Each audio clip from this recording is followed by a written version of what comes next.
This is Singapore. Singapore is one of the most top visited country in the world. And anong meron dito? Pupuntahan natin yung mga lugar na kilala and aalamin natin kung paano nakilala and kung anong meron dito. Kaya ano pang hinihintay nyo? The Changi Airport, Marina Bay Sands, Merlion Park, Buddha Tooth Relic Temple, Maxwell Food Center, Garden by the Bay. So yung mga tol, kakababa lang namin sa aeroplano. Papunta na kami sa hotel namin. What's up, bro? Sama ko nga para When my voice doesn't match my face. So yun mga bro, kukunin lang natin yung mga gamit natin dito. Then after neto is pupuntahan natin yung pinagmamalaki ni Jewel Changi Airport, which is the HSBC Rain Vortex. Trivia lang mga tol, alam mo ba, ang Rain Vortex ay isa sa world tallest outdoor waterfall na umaabot sa 40 meters or 131 feet tall. Alam mo ba kung gaano kalaki yung 40 meters? Halos kasing laki niya lang rin yung the Arc de Triomphe sa Paris, which is has the height of 50 meters tall. So hindi rin sila nagkakalayo. Napakaangas, di ba?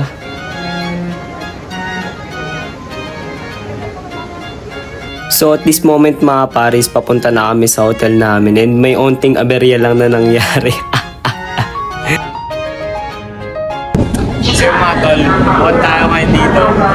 Oo, solo flight tayo ngayon. Bukod tayo ngayon dito. Hindi ko alam. Basta, nabukod tayo sa Antilay. So, may wala akong kasama. So, ako isang lagi.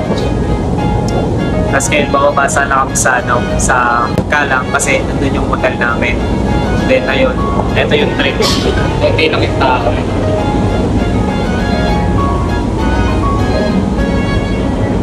Napukot ako kasi ang bilis ng station, nagsarado agad. Tapos ayun, next station natin din sa may Pendo. Ngayon nasa Taramira ako, pagpita ko sa'yo.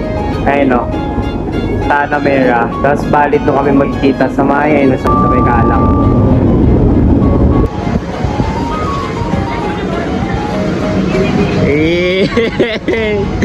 Solid solo trip. Bukod ka sa mga ano mo ha? Sarap kaya. So yung mga tol, dito kami sa Kalang. Payata ko sa inyo yung station na kami na. Kalang, East West. Papunta kami sa sa hotel namin. Pabalik na. Ayun yung kapatid ko. Nag-iindes na yung nanay ko. So ay tuturuan ko lang kayo ng pinakamabilis na easy step para madali nyo mabasa yung mapa na to. At tandaan nyo lang yung Northeast West. Ito. East. North. West. South.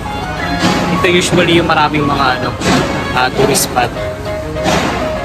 Mamaya papakita namin sa inyo pagdating namin. Siguro bukas papahinga muna kami. Punta pa namin sa So yung mga tol, alis namin sa hotel namin. Dito pala kami na nag-check-in sa Ibis Budget. Punta namin sa Merlion or sa what you say, Marina Bay, which is the most structure in this here in Singapore. Yeah. Na kami, partner anime ni Iya. Ako naka One Piece yan. One Piece yan. Yung may ita sa likod eh. One Piece. Ito si Jojo. Mojojo. Yung sa Buttercup. Really, si Mother Yung unggoy. Really, si Gojo. Akala ko yung unggoy. Mojojo.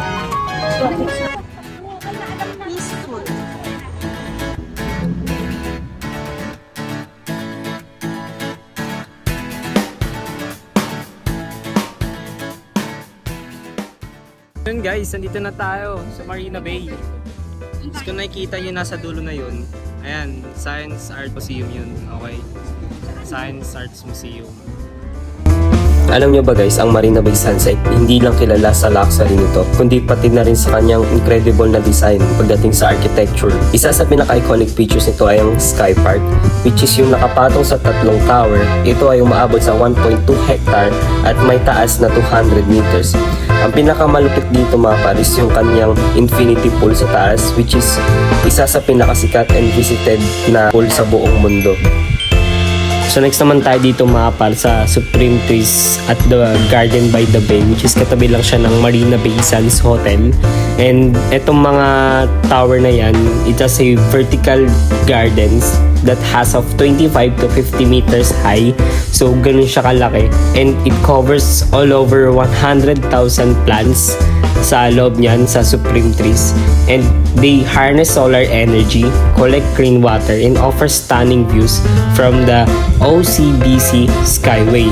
Then yung kanina yung nakita nyo each evening, like ngayon gabi, they lights up the Garden Rhapsody. So yun nakita nyo yung sumasayaw na ilaw, they call that Garden Rhapsody show, creating a magical experience. So next naman tayo mga par sa Marina Bay Sands Hotel sa loob niyan, and dadaan muna tayo sa Garden by the Bay South Bridge. Okay, and kakatapos lang natin sa Super Tree Grove, and based on our experience, so yeah, napakaganda ng lugar and sobrang solid nung place and napakadaming iba't ibang plans. But before that, marami pa tayo mapupuntahan maliban dyan.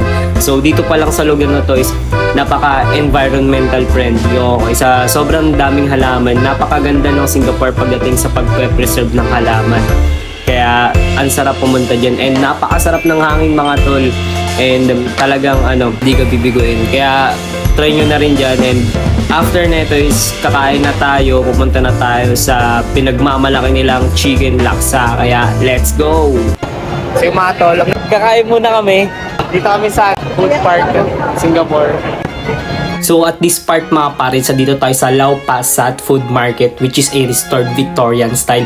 Okay, so if kung galing kayo sa Merlion or Marina Bay Sands, try nyo na rin pumunta dito. Sobrang lapit lang neto mga pare. So lahat ng pagkain dito is nandito. Okay, mapa Eastern, Western food man yan. Okay, so makapili kayo ng kahit anong pagkain dyan mga pare. Pero nasa Singapore tayo mga tol, syempre ang titikman natin dito, which is the chicken laksa na pinagyayabang ni Singapore. Okay, so ayan, tara tikman natin kung ano bang lasa niya at ano bang meron yung bakit sikat to sa lugar nila. Let's go, tara!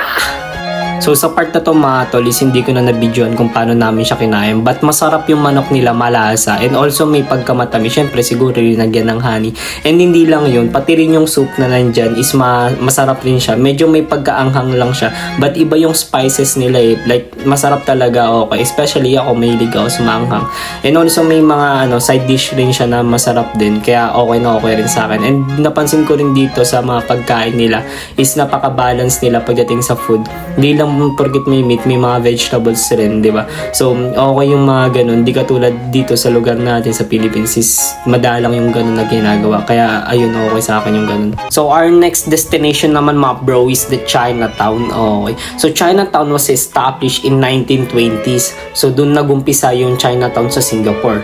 So, it is a Chinese enclave. Okay. And this beautiful shop house, yan yung nakikita nyo, are a testament of its rich history, which is napakayaman nila nung time na yun. They feature a unique mix Baroque and Victorian architecture with traditional Chinese elements. So, ayan, napakabusisi talaga ng pagkakagawa pagdating sa mga Chinese. Napakahirap gawin niya mga tol.